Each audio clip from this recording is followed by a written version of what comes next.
அமெரிக்காவிடம் தஞ்சம் புகும் இலங்கை, கடலில் தேங்கிக் கிடக்கும் எரிவாயு கப்பல்கள்.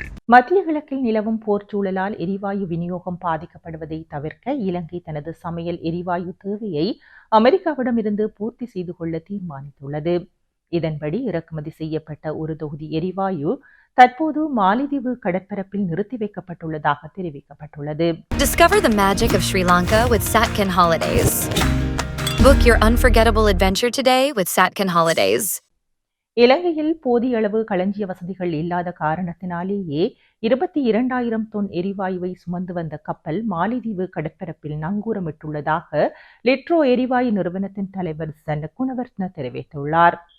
ஈரான், இஸ்ரேல், அமெரிக்க மோதல் காரணமாக ஹார்மோஸ் நீரிணை போன்ற முக்கிய கடல் வழித்தடங்கள் அச்சுறுத்தலுக்கு உள்ளாகியுள்ள நிலையில் ஓமானில் இருந்து எரிவாயுவை பெறுவதற்கு பதிலாக அமெரிக்காவிடமிருந்து பெற்று ஆப்பிரிக்கா ஊடாக மாலைதீவுக்கு கொண்டு வருவதன் மூலம் போர் வலயத்தை தவிர்க்க முடிந்துள்ளதாக லிட்ரோ நிறுவனம் கூறுகின்றது.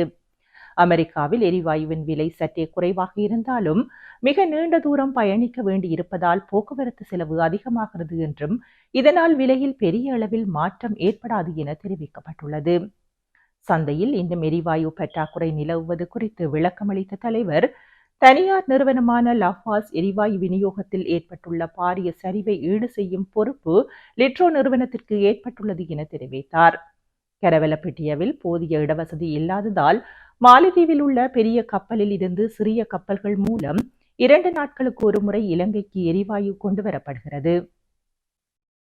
தற்போது சந்தைக்கான தினசரி விநியோகம் 1200 தொன்னிலிருந்து 1700 தொன்னாக அதிகரிக்கப்பட்டுள்ள போதிலும் மக்கள் மத்தியில் நிலவும் அச்சம் காரணமாக மேலதிகமாக கொள்வனவு செய்வதால் தட்டுப்பாடு நிலவுகிறது என குறிப்பிட்ட அவர், அடுத்த கப்பல் 33,000 தொன் உடன் மார்ச் 17ஆம் தேதி எதிர்பார்க்கப்படுகிறது என தெரிவித்தார்.